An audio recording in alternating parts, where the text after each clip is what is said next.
Brother David needs no introduction, but he's going to be introduced all evening to you in really new and exciting ways, so stick around. It's going to be the longest introduction you've ever heard, and it's going to be wonderful and fun and vivid. I want to introduce our other friends who are here with us.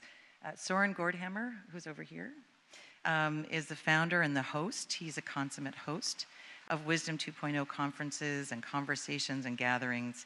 He's a writer, and he's a gifted spiritual seeker interested in preserving wisdom in the midst of our growing technological age, and has contributed a huge amount to that. That's applause. That's not that's the laughter meter. Thank you, Soren. And Diane Musho Hamilton is a teacher in the Soto Zen tradition and has worked with Ken Wilber and the Integral Institute since 2004. She works in mediation and meditation in the court system in Utah, and she's the author of Everything is Workable and has a new book coming out next year. And Nipun Mehta, whose mission statement is to bring smiles in the world and stillness in his heart. He founded Service Space in 2009 and now has over 500,000 volunteers running over a dozen projects serving people all over the world. So can we please give a round of applause for all of our friends.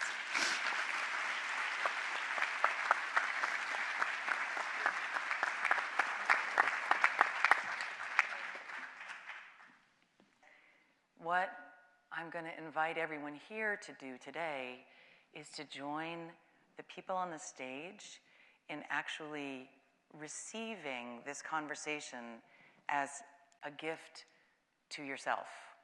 That the questions that are asked here today are not meant to just be witnessed as though they have nothing to do with you and you're going to get answers from the wisdom that's gathered here on the stage. I actually would love to invite each person in this room to listen to every question and every invitation for this conversation as though it was directed exactly and specifically to you, and allow what arises to arise from there, and allow your own life to benefit, allow your own wisdom to percolate in response to the inquiry and the conversation that's going to happen on this stage today. So this conversation engages you as much as it does as a listener, as an active person in your own inquiry in your life. Thank you. So, the mystic is not a special human being. Every human being is a special kind of mystic. We're here to explore mysticism, and our word for the day today, if anybody saw it, anybody read word for the day here in this room? Get it delivered by email, see it on our website? Okay. Our word for the day today was really awesome, and it all happens, cosmically. So today, and our word for the day was by Rabbi Heschel, and it is, just to be is a blessing, just to live is holy. And it really fit beautifully our task here today. So mysticism really is an individual's sense of connection to what is divine, sacred, holy, beyond the senses, with reverence, wonder, and awe. That ability to feel connected to what is transcendent, what is beyond us in a way. And I was reading up on mysticism, and I was reading the Stanford Philosophical Review, which was really great, by the way. It was really long.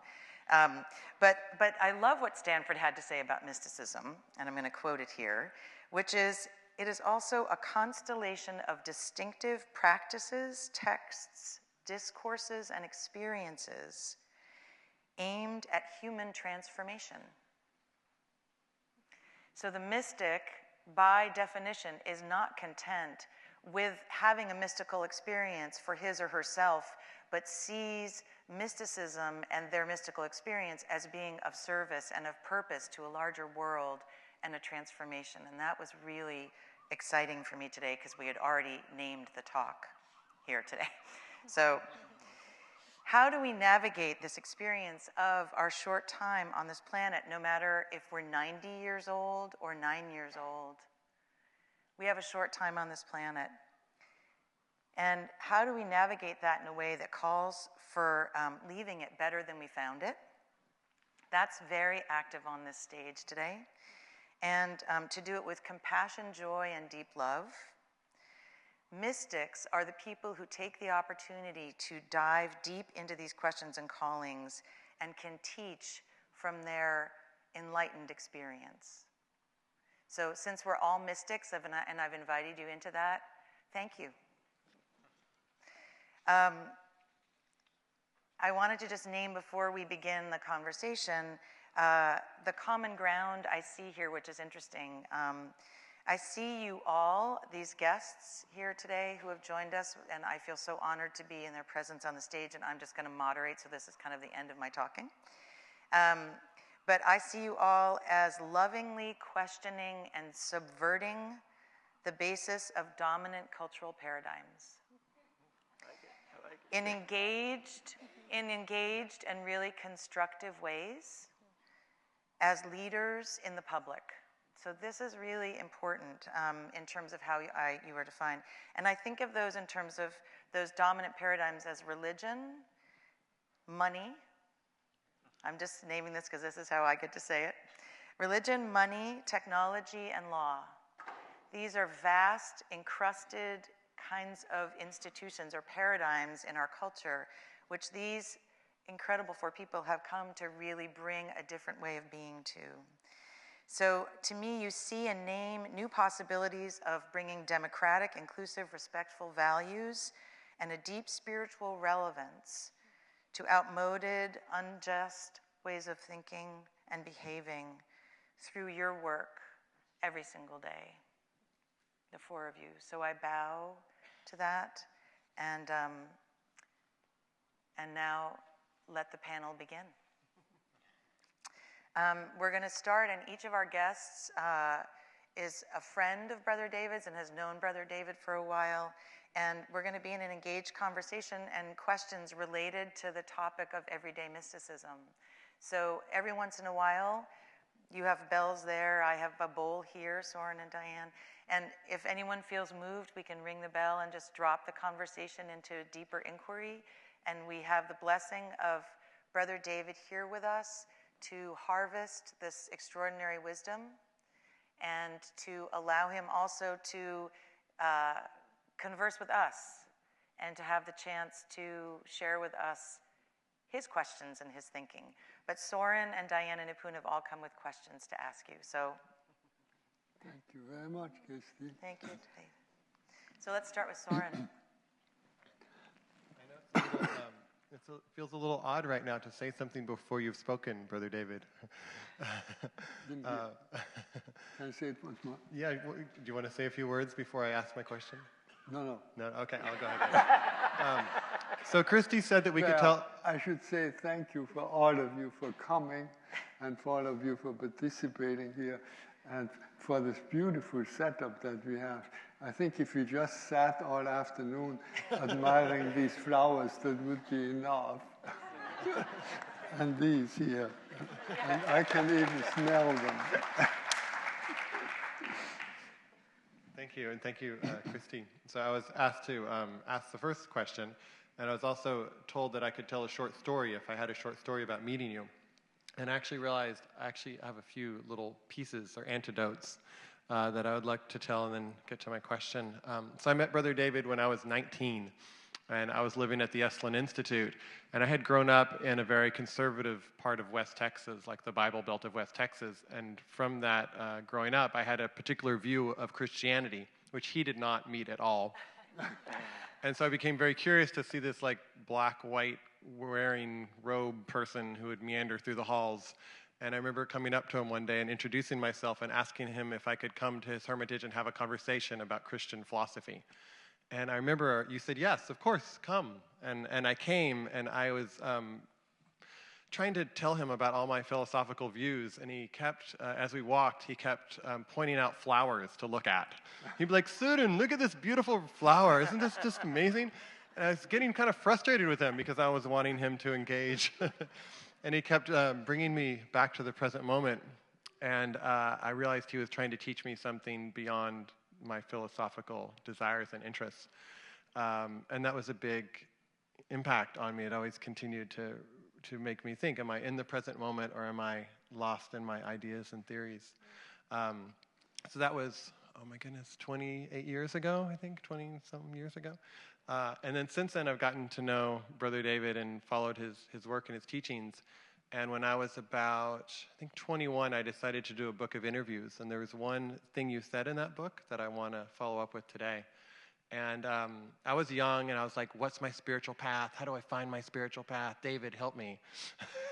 And I remember one thing you said. You said, people often look at a spiritual path, and they see it something like a train. And you just find the right one, and then you get off where you're supposed to get off.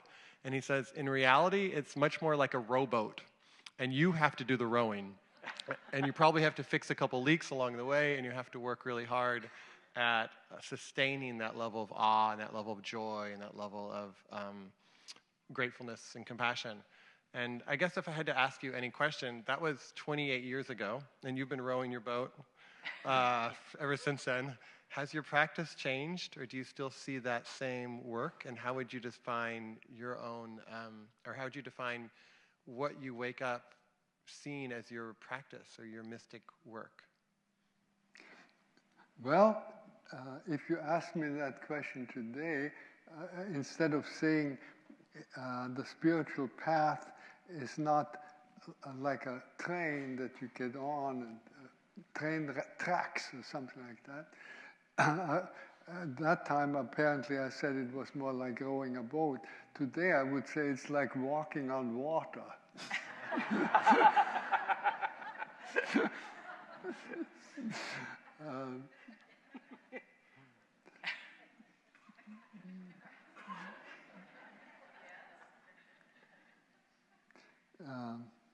The main thing is, I think Thomas Merton put it very well. He said, the spiritual path does not consist in putting one foot in front of the other, but in opening your eyes and seeing that you're already there. That is really the important thing. We are there. And sometimes walking and asking about the path and making all these efforts is just an alibi for doing the one thing that we somehow know we should do, and that is open our eyes and see that we are there. We keep ourselves busy walking. See? But when you realize it, every moment you are confronted with that great mystery that is life. It's mystery, and I've often said when I use that term mystery, I don't mean something vague, I mean very specific. That reality, or better, actuality that we cannot grasp, we cannot get it in our grip, we cannot intellectually conceive of it with concepts, but we can understand it. And we understand it by standing in it and by letting it something do to us. And that is the great difference. Are you living moment by moment, trying to grasp something and take hold of it and having your plans and your own ideas and concepts? Or are you going into every moment and allowing life to move you deeply, touch you? And that takes a lot more courage, because we always want to have everything under control. And if we are in the moment and open ourselves to life and keep all our eyes and ears and all our senses open to what is life giving me at this present moment, what is life saying to me, what is life expecting from me, that is living a spiritual life. And that means being really in touch with mystery. The image or the example that I like to use these days for our relationship to mystery, to make it a little more accessible to most people, is music. You see. Music you cannot grasp conceptually. You may understand something about music, but music as such, what the essence of music, you understand only when it moves you. Then you understand. You don't grasp, you understand. It's a different movement. And most people have experienced that. So music is a very good image, and more than an image, an example, really, of that mystery that we encounter moment by moment and with which we have to interact. And our whole practice of gratefulness is, in the last analysis, a method to really allow ourselves to interact with that great mystery that is life and aliveness. And thank you, Soren. That was a good question. Did you have another one up your sleeve? Or is it someone else's turn now? I'm good. And Diane. Well, let me say, to begin with, I'm so happy to be here. When I was invited to come, and I heard it was your 90th birthday, I just felt my heart sing. And coming to the event is like a sacred pilgrimage for me. Just to come and be with you is such an honor. I'm so moved. I met you in person in 2004 at the Integral Institute with Ken Wilber. And it was a gathering of different spiritual teachers who found Ken's work really helpful in interpreting and maybe even, you might say, upgrading, if I could be so bold, some of our understanding based on what science and postmodernism and pluralism, different things we've learned since the great traditions emerged. And what I was so excited by was just the quality of your presence and the way in which you were able to engage and be provoked and think, and like you were a perfect model for me of someone who could be inside of a tradition and yet still willing to extend out beyond it. And then I learned that you'd also studied Buddhism and Zen, which of course I've spent many years studying. And I guess my question for you is, how have you managed to flourish within the context of a tradition and still extend beyond it and not get kicked out?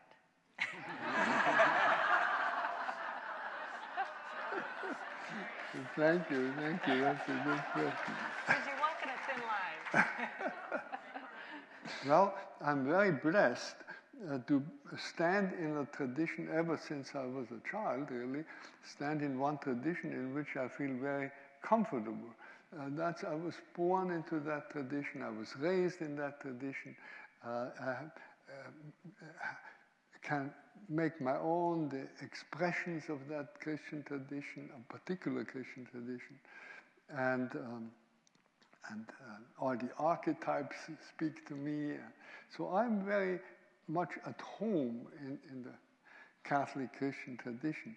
But first of all, Catholic already means all-embracing. So if you're really a Catholic, you ought to be open to everything else and everybody else.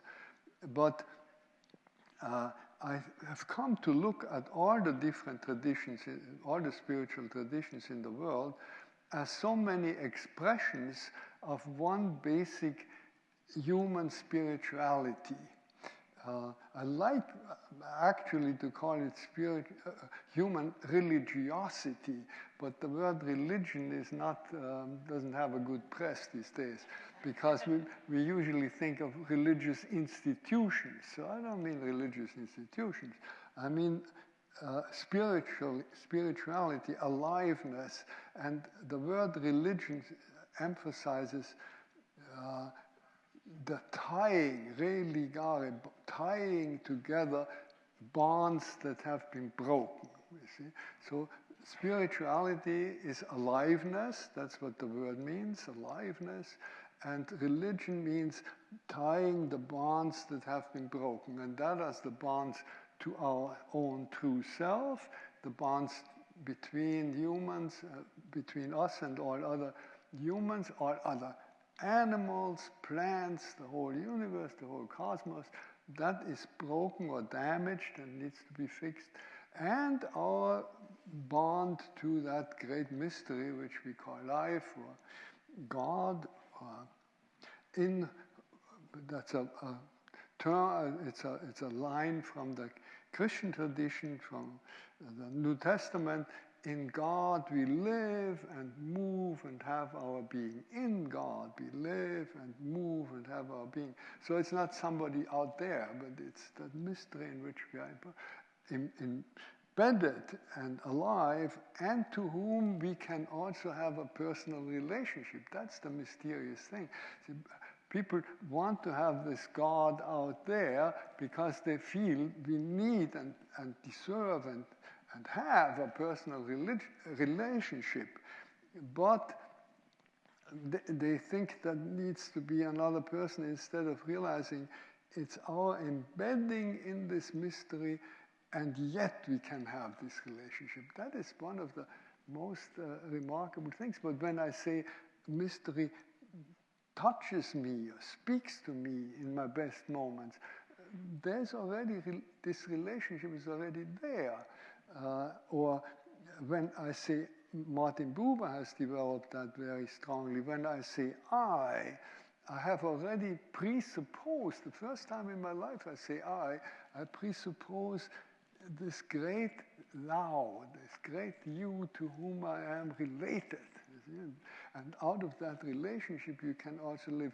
But all this belongs to basic human spirituality, religiosity, and out of this humanness at different times in history grows then this or that tradition. And then it goes on and it has a life of its own, and it makes a great deal of difference whether that originated somewhere in the distant future where we can't, if it's all in a fog, like in Hinduism or in Buddhism, where it is very clearly, but it originates with a prince and with, in a very clearly set culture, or later on with Jesus, a very poor person in an occupied country, a mystic and a revolutionary, is executed as a revolutionary. That sets apart three very different traditions. But in whichever tradition we find ourselves, it's a great blessing if you have a home somewhere, and then you go so deep into that tradition that you come to the point where they all hang together. You see? And if you have not had the privilege of growing up and being at home in a particular tradition, then you have to go around and shop around. But Swami Satchidananda put it very well. He said, when you start digging, keep digging, because if you dig a little here and you think, oh, I'm not hitting water, and then you go somewhere else and start digging, you start always digging and stopping before you really hit this deep water. So if you start anywhere, it doesn't matter where you start, but keep digging until you hit that water level from which all the different traditions draw their life-giving water in so many different wells. And since I look at it in this way, it's very easy to be at home in one tradition and yet seeing that I'm really at home in all traditions. Does that help? Absolutely. Thank you. Thank you. I'm going to punctuate that. Take it in. That was beautiful, Brother David. Will we later on also have a conversation with the group? With our group? We have some questions from the audience, but the conversation is happening right now. Well, it's a little big. It's a little big. Yeah. This group is reflecting the larger group, and because we're filming, it's more challenging to have, but we've got a couple of questions coming up later. But right now, filming. I didn't know we were filming. Yeah, well, oh. Good to know. We didn't get you to sign the release, I guess. If you keep digging deep with the four of us, three of them, I think you're going to get everywhere you need to go, right?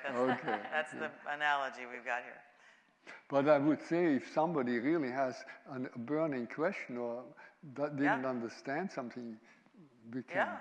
And let's do a couple of rounds with these guests, and then we'll see what happens. Well, we want to hear from you. We embrace the mystery. So I thank you, Brother David, for being who you are. I think like everyone else here, I feel honored to just know you, and I get to sit next to you.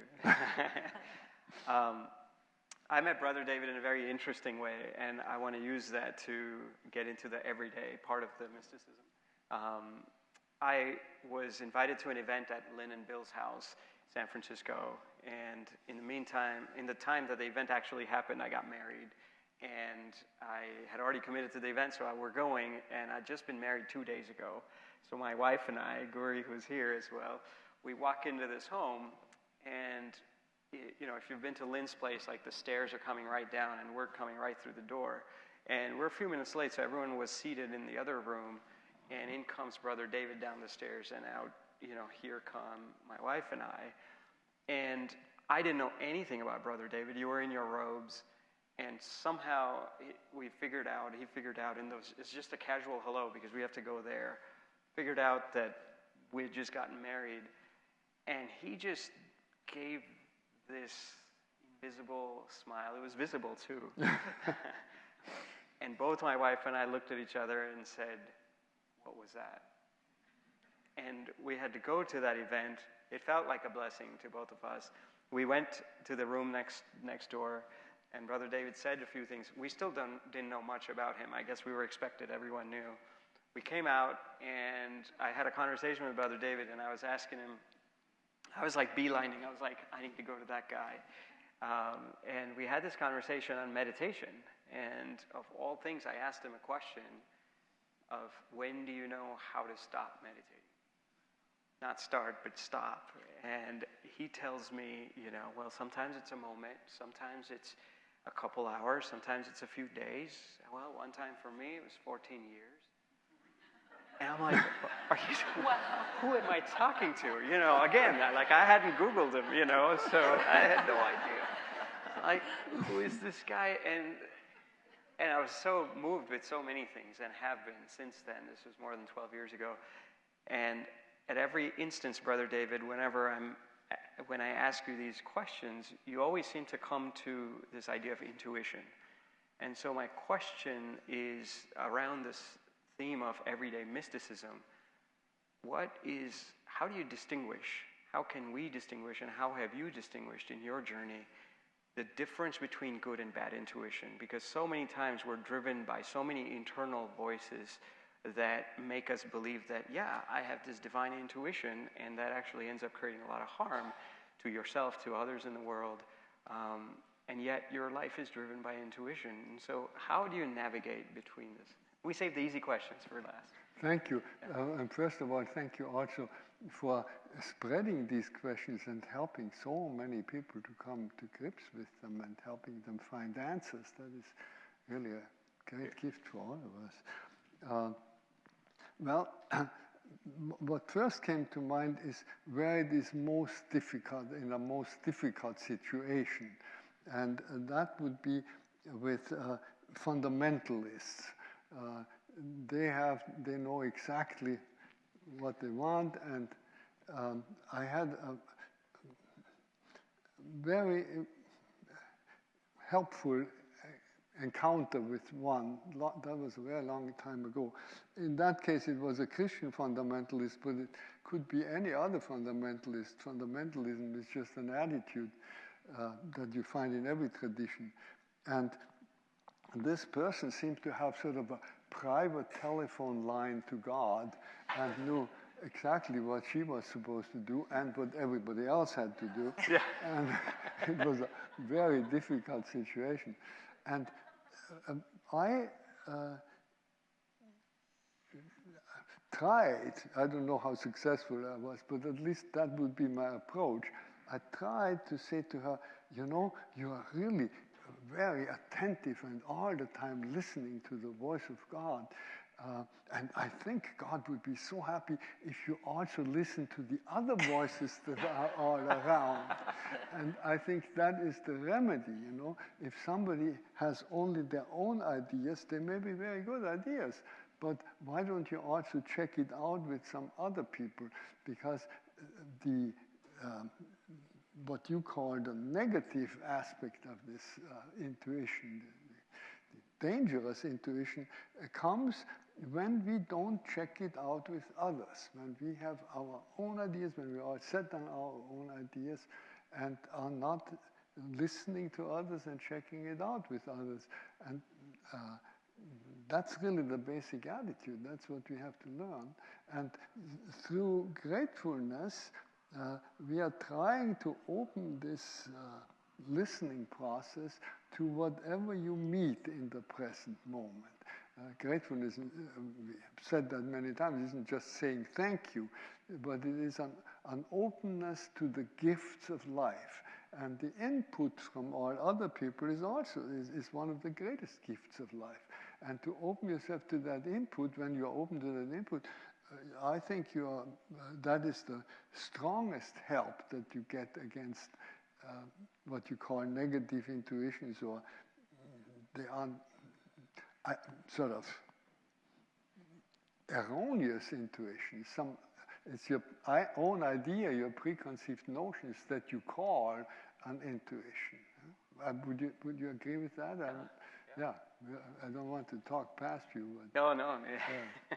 Well, and what would you suggest for everyday people in that sense of, because there's that big, I hear the voice of God, and then there's the smaller sort of intuitions where we just feel like, oh, this is the way I'm supposed to go. Yeah. But it's like there's an art to listening to your inner voice, right? Yeah. And when our inner voices have so many inner voices, you know, so how do you tease them out?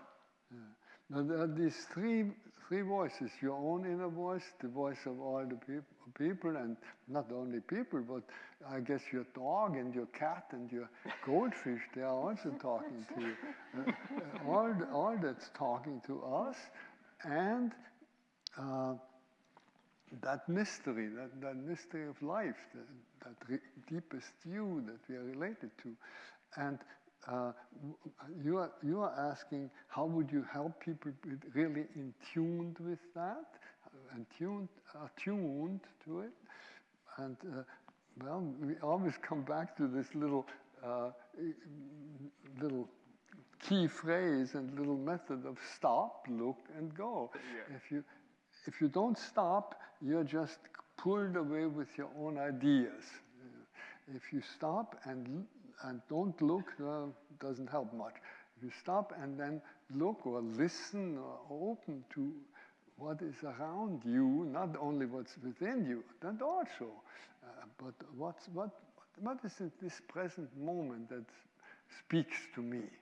And then you listen, and that listening is already a doing, and then it tells you something to do, not with a big voice out of the sky, but simply, this is the appropriate thing to do at this present moment, and then you do it. And so it's a little stop, look, go moment, really. Thank you. Thank you. Thank you for this good question. So I'm not sure if this is coming from me or if it's being channeled from somebody else in the audience. But the question is about love and your understanding of love. And we currently have two political candidates in the U.S. election that stir a lot of emotion for different people. One in particular stirs a lot of emotion for me, but I also understand the other candidate stirs a lot of emotion for other people.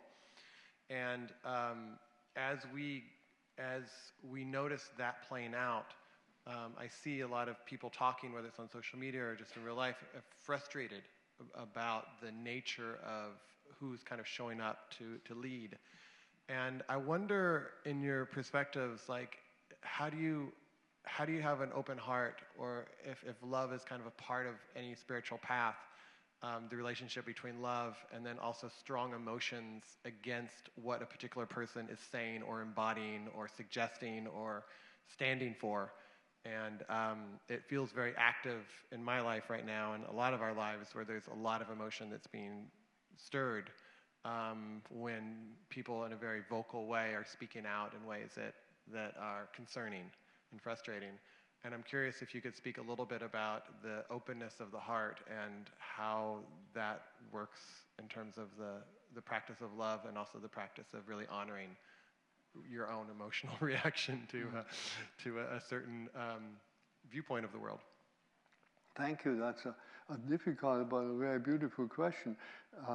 One of the reasons why we have difficulty opening our heart is that when we open our heart, we open it also to sadness and to all the problems of the world. And right now, as you point out, politically, it is a very, very difficult situation and a very frustrating one. You had this word frustrating. And I'm so glad that this gives me an opportunity to say to everybody here, if you know any young people, and to all the young people who are here, for heaven's sakes, vote. Don't let it be so frustrating that you say, this, in the next election, is the most important thing. And I'm a little concerned that so many young people, because they cannot vote for either of the candidates with conviction, don't vote at all. But to realize this is one of our responsibilities, to do that tiny little thing that we can do and choose the lesser evil. I have voted so many times. I've been an United States citizen since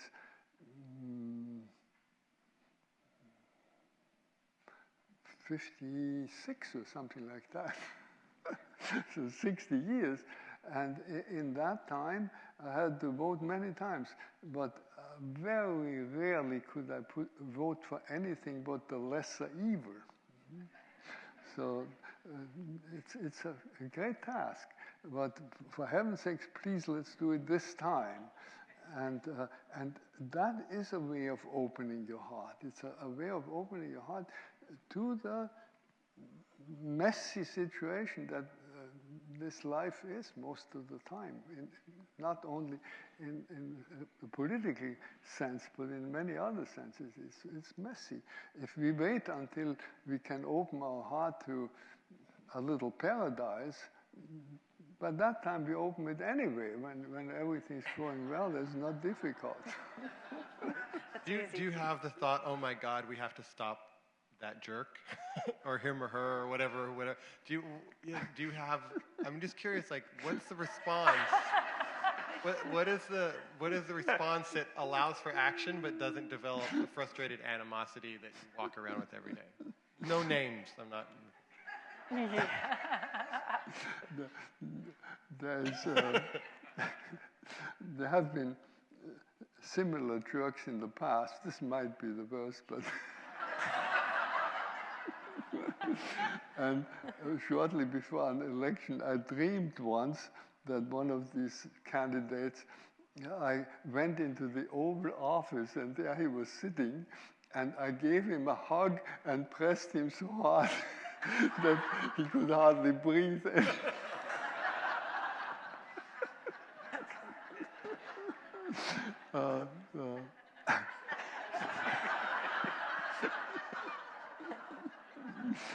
We do our best.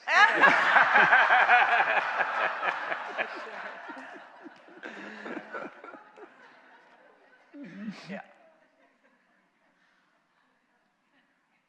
I'd like to tell just a little funny story. Is it okay? Yeah. We haven't heard the story yet. Well, yeah, you haven't heard the story. So Brother David and I were at this event together, as I described, and he and I were sitting next to each other.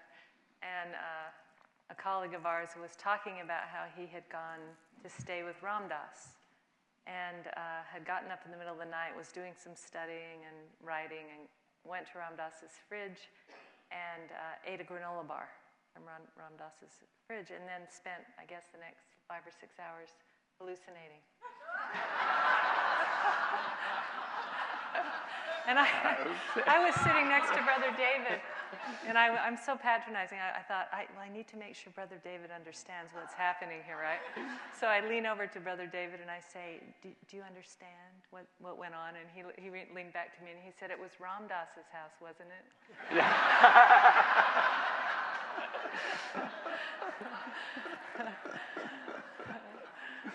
So as I say, he's always thinking outside the box and beyond where I am, for sure.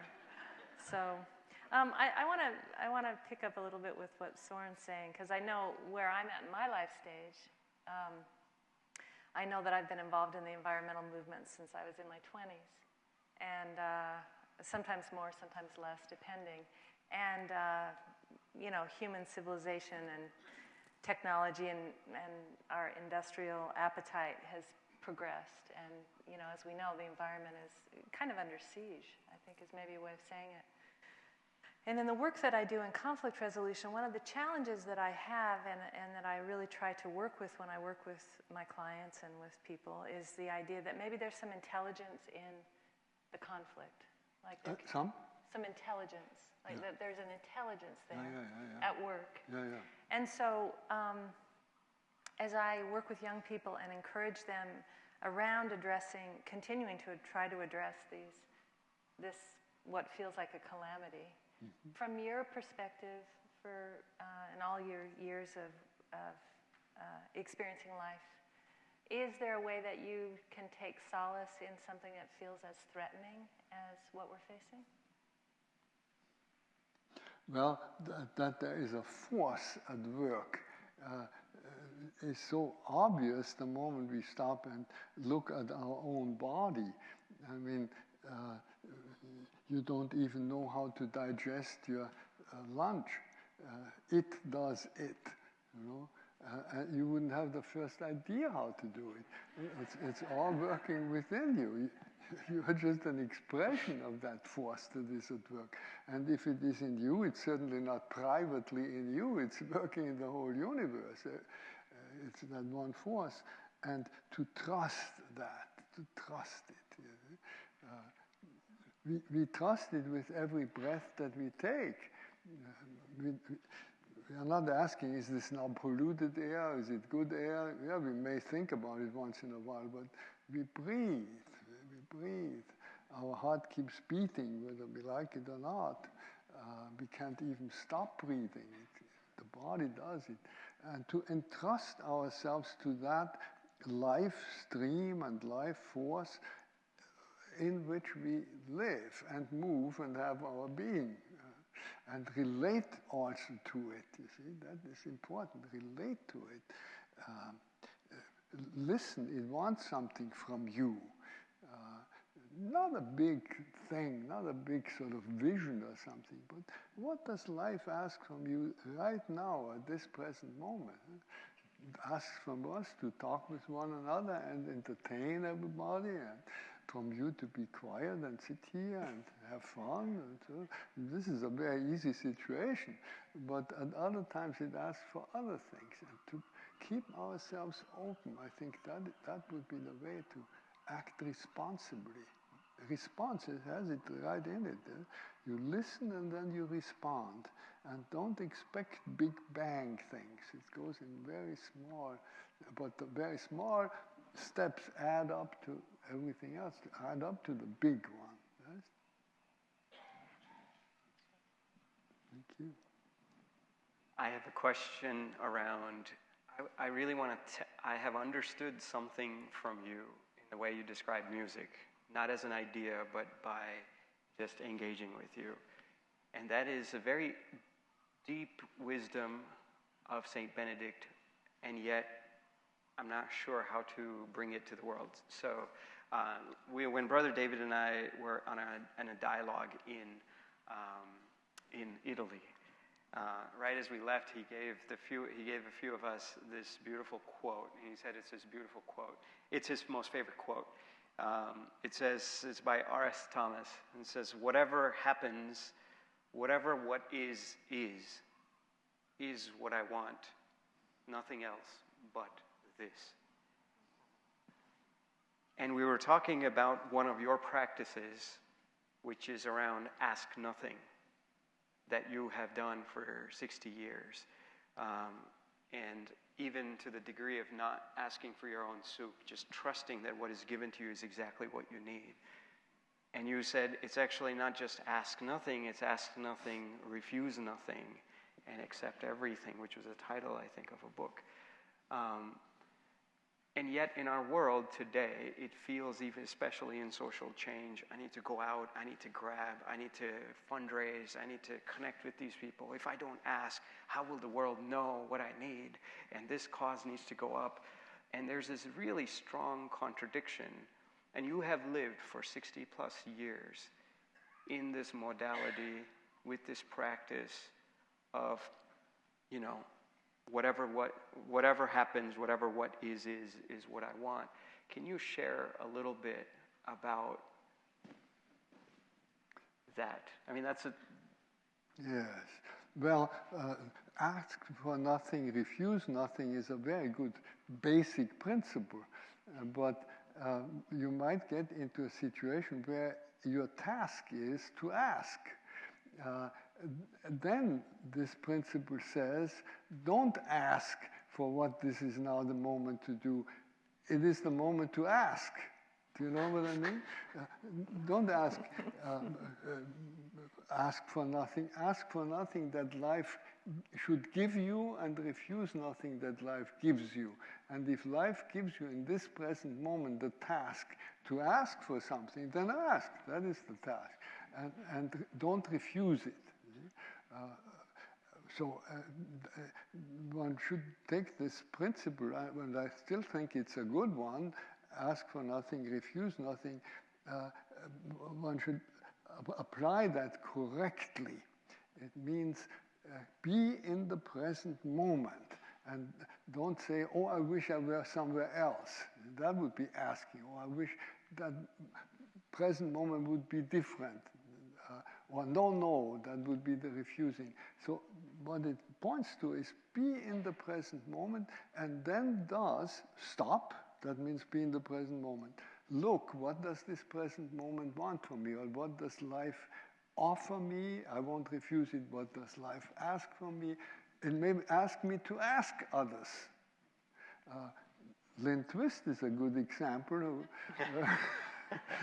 always knows when it's time to ask, and she has raised millions and millions for people that really need it. You see?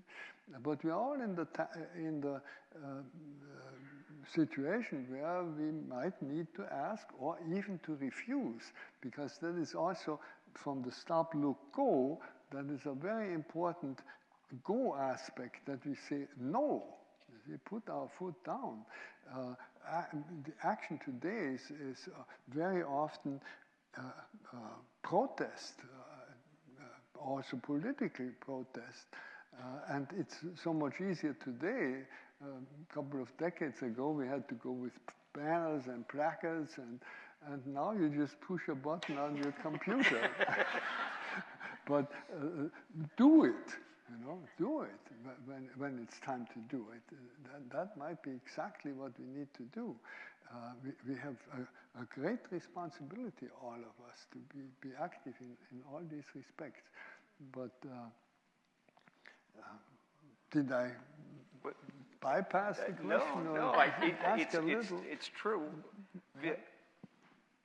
You haven't practiced asking for something, though, for so long. Yeah. Is that true? Yes. And that's a remarkable thing, too. The formulation came much later.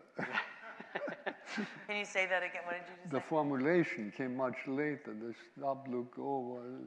The formulation came much later, okay. Yeah. But that seems to me like, yes, you did say that when life makes you ask, and that's your role in that moment.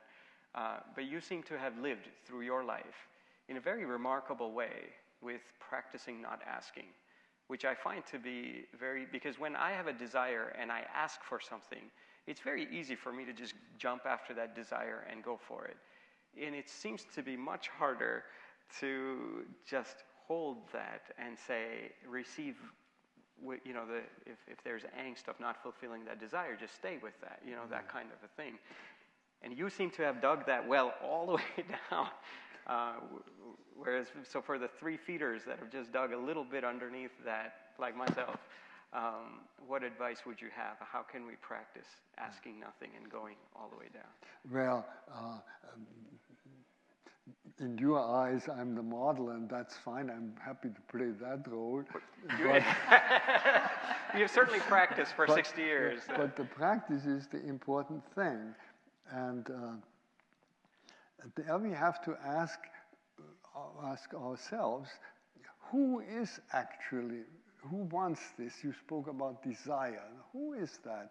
And as long as it is I, myself, you see, myself, as I feel myself connected with all, that is when I'm truly myself, because the self is one for all of us. We all have one self. Or is it my little ego? And the ego is not something additional to the I and to the self. It is just the I that has forgotten that it is connected with all others in the self. And then everything goes wrong. The moment I slip into the ego by forgetting that we are all connected, everything goes wrong. And the moment this little ego remembers again, oh, we are all one, really, I have nothing to fear, everything goes right. So ask yourself, who has this desire? And when there is in any way fear implied, then we can be sure it's the ego, because the ego gives itself away by fear. And fear is not anxiety. That's another very important distinction we have to make. Anxiety is unavoidable. We always get into anxiety sooner or later. And anxiety comes from a Latin word that means narrowness. And so when things get tight, as we say, we get anxious. Oh, sure, nobody can help that. But now you have the choice at that point. Do you courageously go through? Where do you get the courage? From trust. You trust in life, and you go through this anxiety. Or do you fear and say, no, no, no, no. Fear resists that narrowness. And when we resist, we get stuck in it. When you get into a tight spot and you resist, the best is as quickly as possible go through with it. And there is the difference. And when you feel not anxiety, but fear, when you feel that resistance, then it's time to say, that's my ego. And I have to do that many times a day. That's part of the practice. And then trust. Take a deep breath and trust. And whenever we do that, no matter how great the anxiety is and no matter how tight the spot is, we go through into a new birth. It's like going through the very narrow birth canal and coming into a new birth. And we have to do that over and over again. And looking forward, we cannot see it so clearly. You know, when you're anxious, you can't see, oh yes, this is leading somewhere. That's the whole point of the anxiety, that you see, that you can't see where does this lead. You see? But you can look back and you can remember other moments of great anxiety and maybe even greater anxiety, and moments in which everything was collapsing around your ears. And now, years later, you see that that was the beginning of something very positive that might never have come about if you hadn't gone through this disaster. And that remembering that can give you courage enough to go on, even though you don't see where it leads. Thank you. Thank you. Keep going? Okay. Well, it's funny, there's two questions going through my head. One is like, I still cannot believe you're 90 years old. And you're as clear as this, and I'm wondering what your multivitamin is. Hang on. And a few of us in this room are aging. Not everybody maybe, but there's some of us who are getting older. And just how you've aged gracefully is amazing. And then, so that's one question. Then the other question is,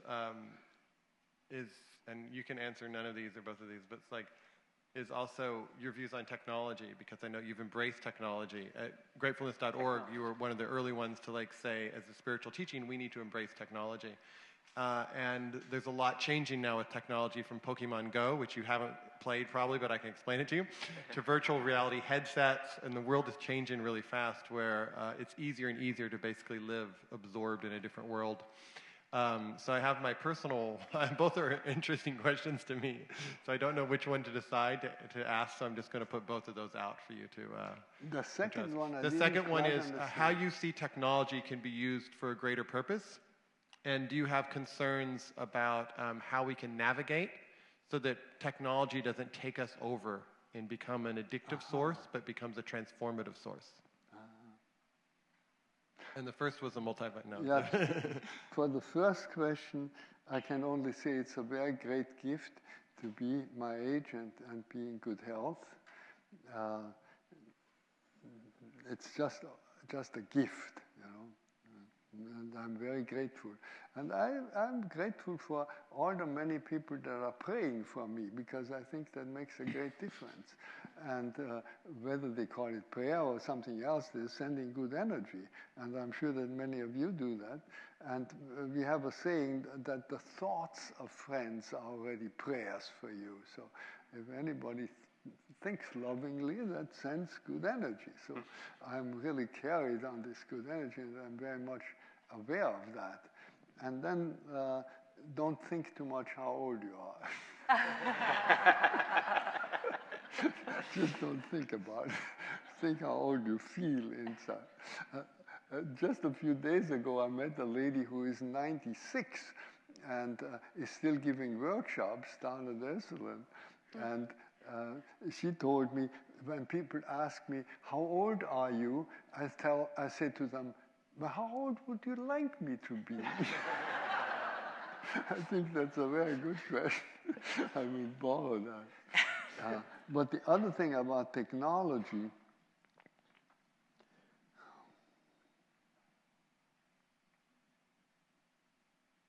I am profoundly grateful to the people who, from the beginning, have used technology in a way that we were able to build up our website and serve many people, and even serve many people who are not so gifted with technology anymore, to be able to come in. And that's one of the most difficult things, you know. Older people, how can you design a website so that it's easily navigable for other people?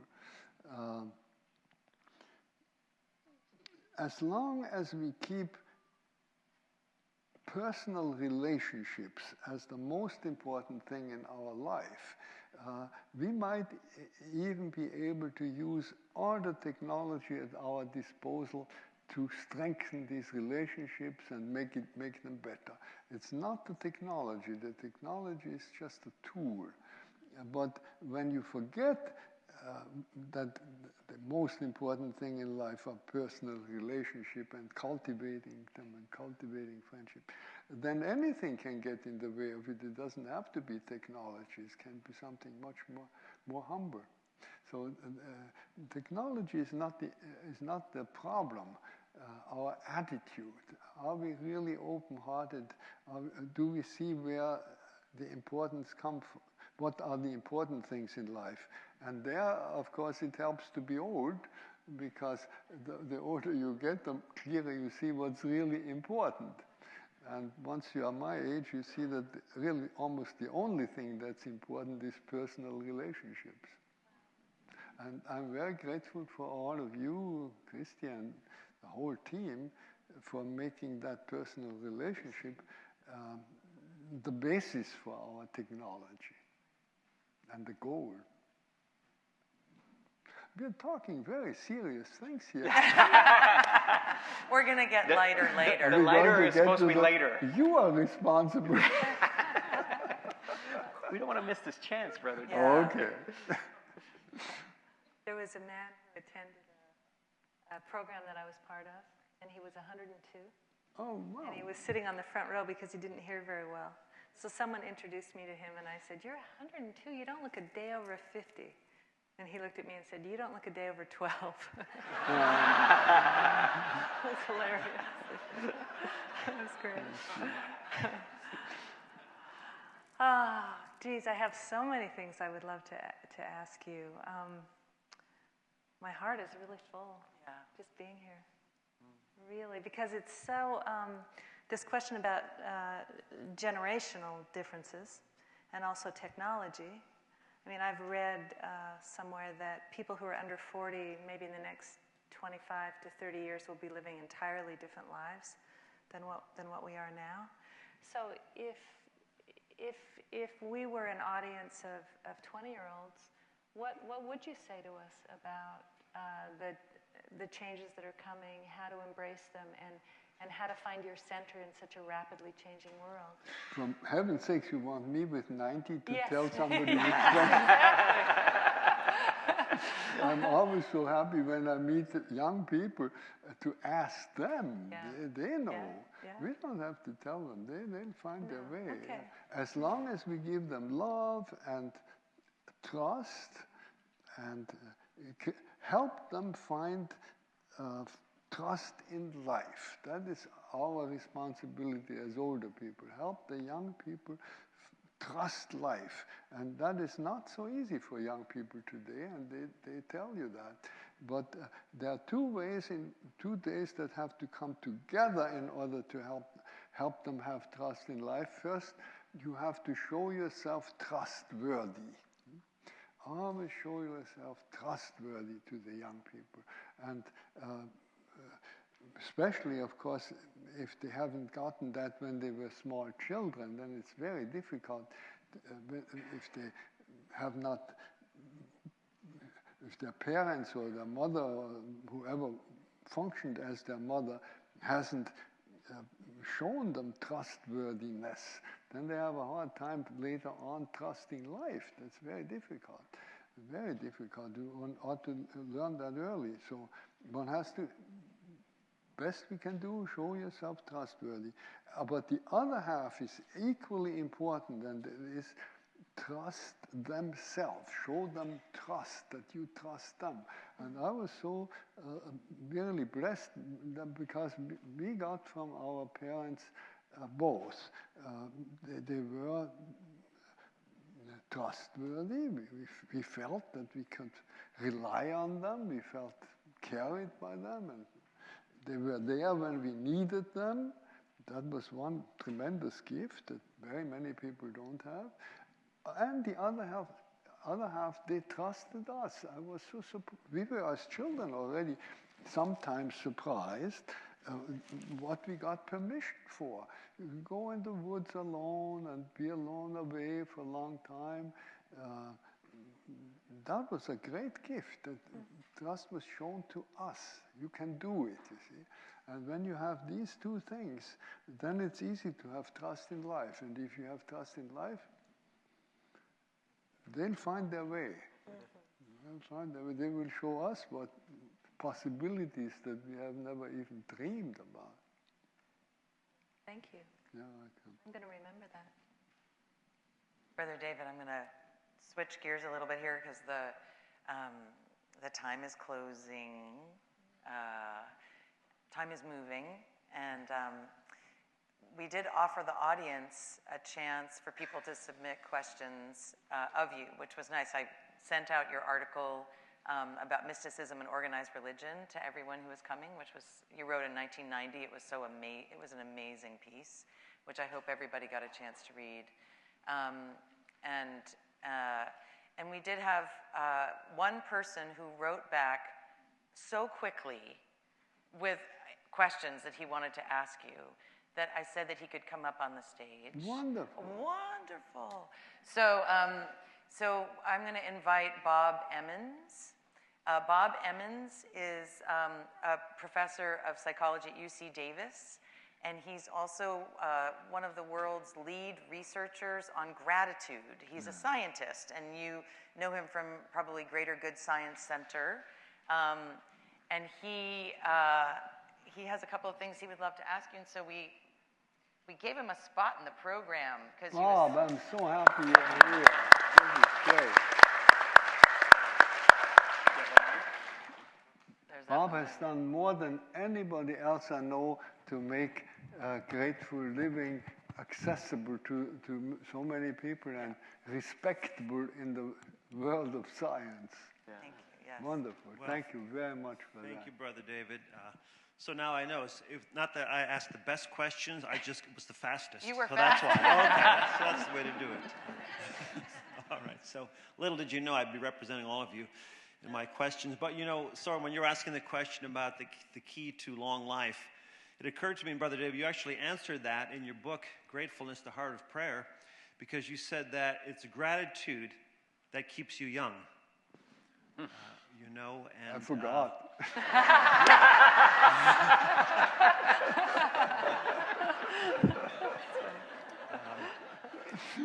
I don't know if it will reverse the aging process, but it certainly can decelerate it. I think that's true enough.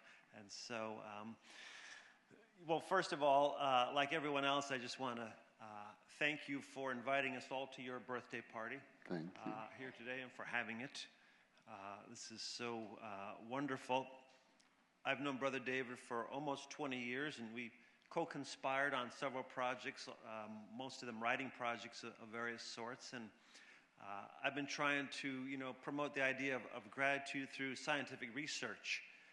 And that's been a lot of fun to do. And Brother David and I have been at several conferences together. And I've always gotten a lot of inspiration from him and from his wisdom. And just his openness to many, many paths to understanding, whether it comes from, mysticism. And I myself, actually, I have an apology to make. I have a profoundly unmystical personality. But I'm very much, fascinated, always been by gratitude and gratefulness. And that's really what I want to ask these questions about. I guess, part of it, I was just trained more as an empirical scientist. And I don't know if that's incompatible with mysticism. Some say it is. Maybe it's not really. I don't know. But that's not my question. That's more of an apology or an admission or a confession to make. But what I really want to ask you about was that, there does seem to be right now an unprecedented amount of interest in the topic of gratefulness. Scientific research has really just exploded.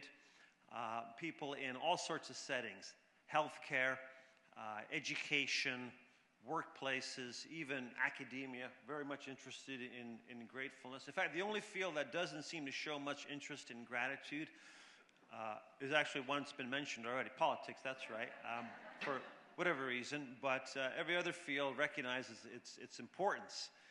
I wonder, how do we keep it going? Along with the Fetzer Institute, the Templeton Foundation has funded a lot of the research in the science of gratefulness. And the founder, John Templeton, Sir John, once asked, how do we get 6 billion people around the world to practice gratitude? That was the population back then when he asked that question at that conference you and I were at in the year 2000 in Dallas. Now it's 7 billion. So now the question is, how do we get 7 billion people around the world to practice gratitude? We have all of the science. I can't help but wondering, is that enough? I mean, even if we took all the reprints, all the articles on gratitude, and we stacked them on top of one another, if there was even enough to, let's say, reach the top of the Transamerica Pyramid, or all the way out to Alcatraz, or to span the Golden Gate Bridge, I mean, even if there were that many studies, would it make a difference in getting 7 billion people to practice gratitude? Or do we need something else beyond and besides the science to really make that difference? Well, thank you for this good question. I think the one-word answer is education. Through education, we can do, through the schools, through the home education and through the schools, we can do very much to make a new generation live gratefully. That means open to trusting in life and creatively open to life. Consciously, we can do that. We can't tackle the whole world at once, but we can start in our little circle, and we can start in our country and on our continent. In Europe, the group that works for Grateful Living in Europe, and Miriam is here, one of the key persons of this effort. they aim especially at schools and at bringing gratefulness into the schools. And that seems to me a most effective way of doing it. And there is one school in Berlin, the Protestant Central School is called Berlin Protestant Central West or something like that. The whole school is built on gratefulness.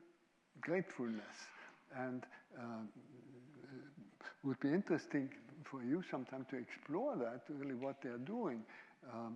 Not only the curriculum, but the way they interact with the teachers, the students, and the parents of the students, and the janitor, and all the other people that work in the school, and they meet, and they tell one the appreciation for one another, and so forth. So there's this one school that is really pioneering this, but there are many other schools. And earlier this year I was in Argentina, and in Argentina right now is a wonderful time of a new government,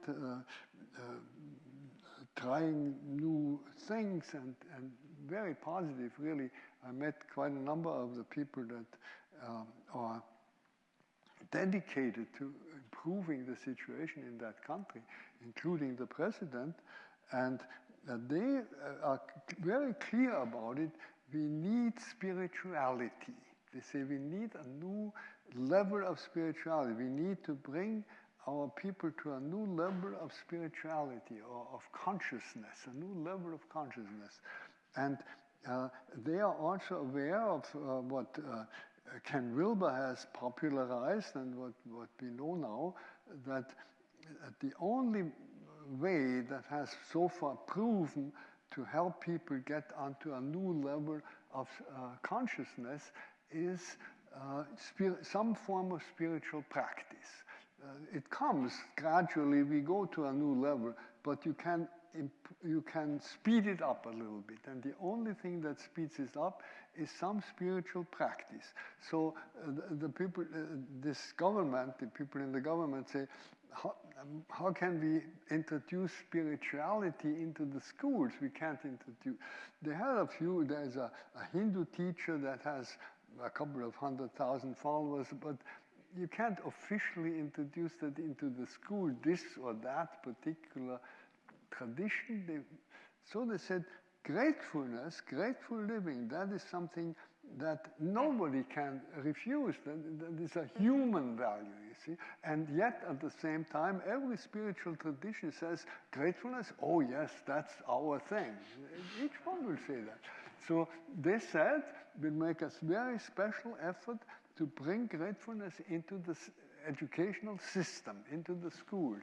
And I'm very happy that our friends, several friends from Argentina are here, and they are spearheading this. Would you stand up, Lizzie and Beto? And if you're from Argentina, stand up. Okay.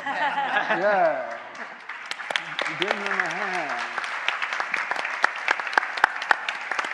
Chiara, are you there too? And let's have Miriam. Miriam, you stand up from Germany too. Thank you very, very much. Yes. And Miriam even brought her 2 sons along.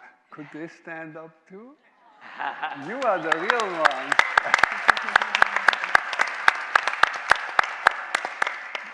You are the future for us. We are Thank you. Multi-generational here. Great, thank you so much. Yeah. So education would really be the key. Yeah, that's wonderful. Thank you, Bob. Can I bring up something 1 second? Yeah. From the new government in Brazil, they have gone to see the organization in Brazil that deals with Thanksgiving, has gone to the new Minister of Education, and they're going to introduce into every school in Brazil the teaching of Thanksgiving, whether they are public or private. In Brazil, they're teaching Thanksgiving in every school. She just wanted to share that news with you. The new Minister Fabulous. of Education, yeah. Let's Great. give a hand to Brazil, please. Thank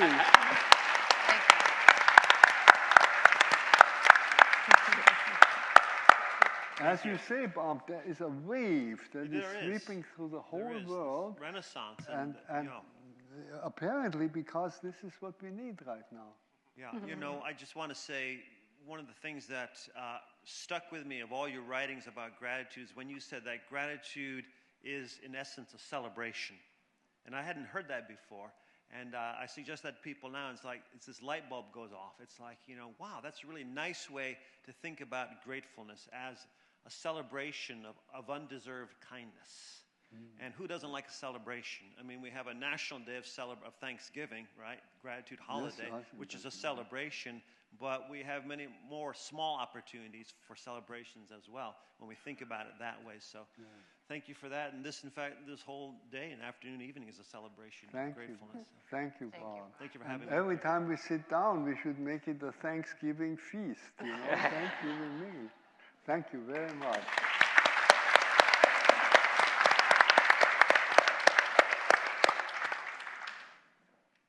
Thank you. We are going to close our time with a real blessing, which is a poetic tribute and reading by a dear friend and someone who loves Brother David very much, Jane Hirschfield.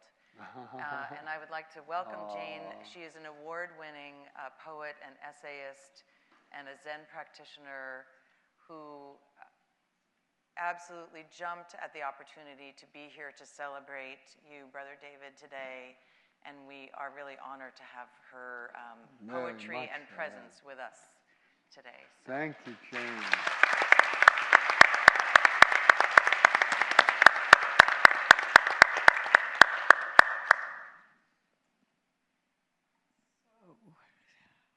What a privilege, what a profound presence each of you has brought us. And I've forgotten the last P. Poignant. Poignant, yes. All right. So I'm going to be reading 3 poems today to honor and to thank you, Brother David, for all you have done for so many in this life, in this world. If I had a better memory and had my poems memorized, I would have switched one out because I have a newer one about the begging bowl, but I didn't bring it. And I'd like to thank you also for your love of poems and for the work you have done in bringing poems originally written in German into English, and for bringing poetry of all kinds into the practice of gratitude and understanding, and the navigation, turning this difficult life into a life of celebration, to which you have committed yourself and your life to conveying to others as well. So the first of these poems has a tree. It is an actual redwood growing next to my house in Mill Valley, but since actual things, both in the world and in poems, always hold more than themselves, this tree holds simply the awareness of the large in our lives. And I think it is an awareness that begins in everyone in childhood and that stays with us always as some part of a life.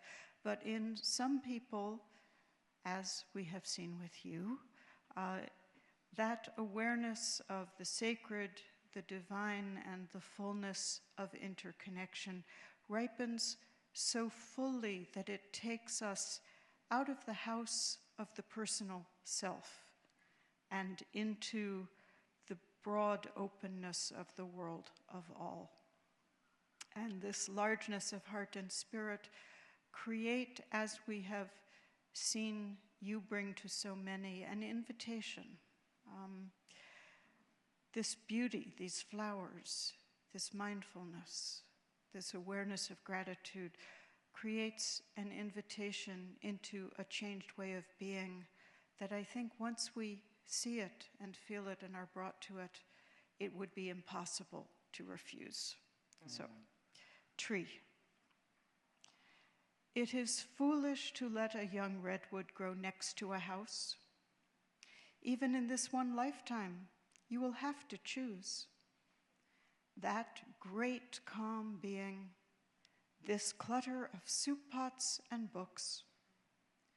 Already the first branch tips brush at the window. Softly, calmly, immensity taps at your life.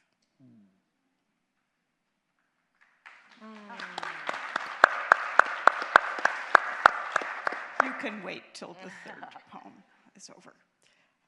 The Stone of Heaven. Here where the rivers dredge up the very stone of heaven, we name its colors. Mutton fat jade, kingfisher jade, jade of apple skin green. And here, in the glittering hues of the Flemish masters, we sample their wine. Rest in their windows, sun warmth, cross with pleasure their scrub tile floors. Everywhere the details leap like fish, bright shards of water out of water, facet cut, swift moving on the myriad bones. Any wood thrush shows it. He sings not to fill the world, but because he is filled. But the world does not fill with us. It spills and spills, whirs with owl wings, rises, sets, stuns us with planet rings, stars, a carnival tent, a fluttering of banners. O baker of yeast-scented loaves, sword dancer, seamstress, weaver of shattering glass, O whirler of winds, boat swallower, germinant seed, O seasons that sing in our ears in the shape of O. We name your colors mutton fat, kingfisher, jade. We name your colors anthracite, orca, growth tip of pine. We name them arpeggio, pond. We name them flickering helix within the cell, burning coal tunnel, blossom of salt. We name them roof-flashing copper, frost scent at morning, smoke singe of pearl. From black flowering to light flowering, we praise them.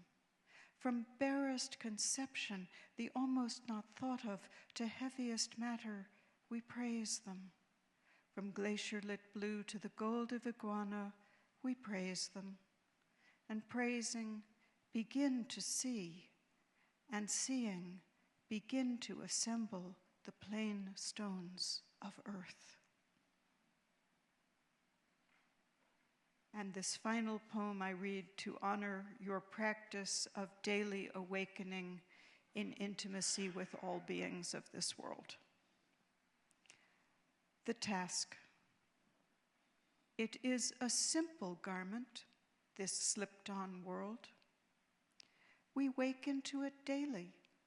Open eyes, braid hair, a robe unfurled in rose silk flowering, then laid bare. And yes, it is a simple enough task we've taken on, though also vast. From dusk to dawn, from dawn to dusk, to praise, and not be blinded by the praising. To lie like a cat in the sun, fur fully blazing, and dream the mouse. And to keep, too, the mouse's patient, waking watch within the deep rooms of the house, where the leaf-flocked sunlight never reaches, but the earth still blooms. Happy birthday, Brother David.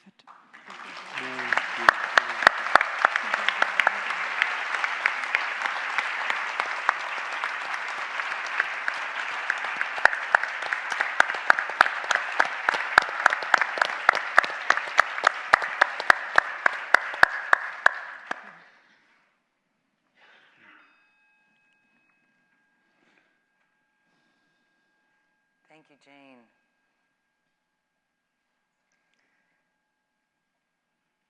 I want to thank our incredible guests who all so lovingly jumped at the opportunity to sit with you today, Brother David.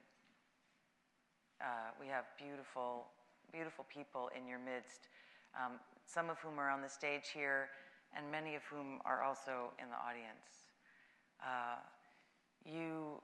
What you bring to all of our lives is what I would name as a generosity of spirit that teaches us something about how to show up for life, for what we expect, for what we've designed, and also what is surprising.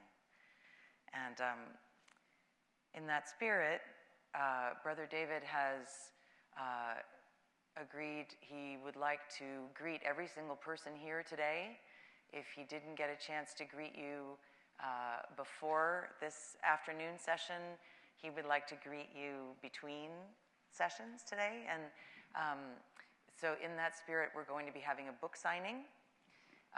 Right in this space here at 5:30, Brother David is going to be signing books. We have Green Apple Books is selling in the lobby. Also, Diane Musho Hamilton has written a beautiful book called Everything is Workable, and she will be signing that book, and Jane Hirschfield will be signing her books of poetry in the lobby from 5:30 to 7. So please support these beautiful people here who are gracing us with their gifts, and purchase books and get them signed by great people. And food is a question, right? Because we're going to continue at 7, and if anybody else is like me or have a rumbling kind of thing going on. So in the lobby will be abundant light fare, which if you eat enough of it will equal heavy fare.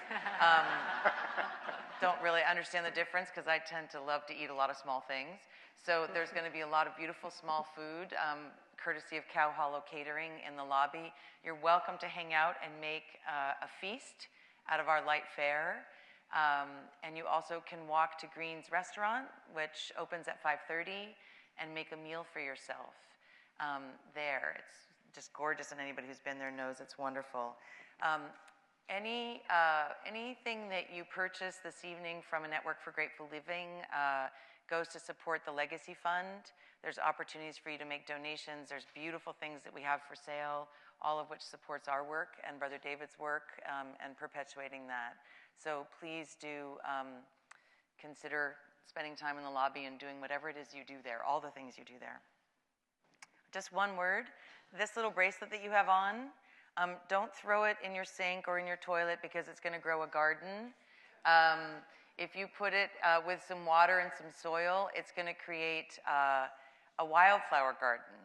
So these are seeds of gratefulness. So we invite you to please keep this bracelet on for the duration of the 5 to 7 o'clock time, and it's your entryway back in at 7. So all you have to do is show this. If you've been out and about taking a walk, we encourage you to get some fresh air.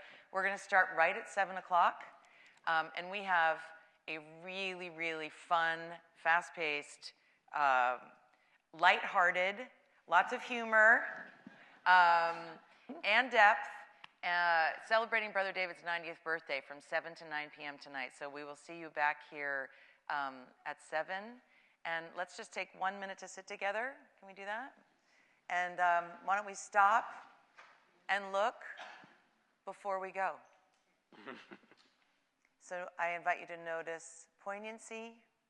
I invite you to notice presence. And I invite you to notice anything else that starts with P. Privilege.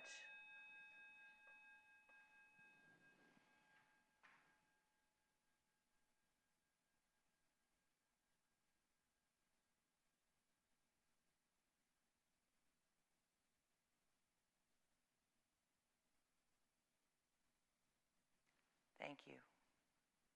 We thank you for the privilege of your company, and we look forward to seeing you back here at 7 and in between. Thank you, Nipun, Diane, and Soren.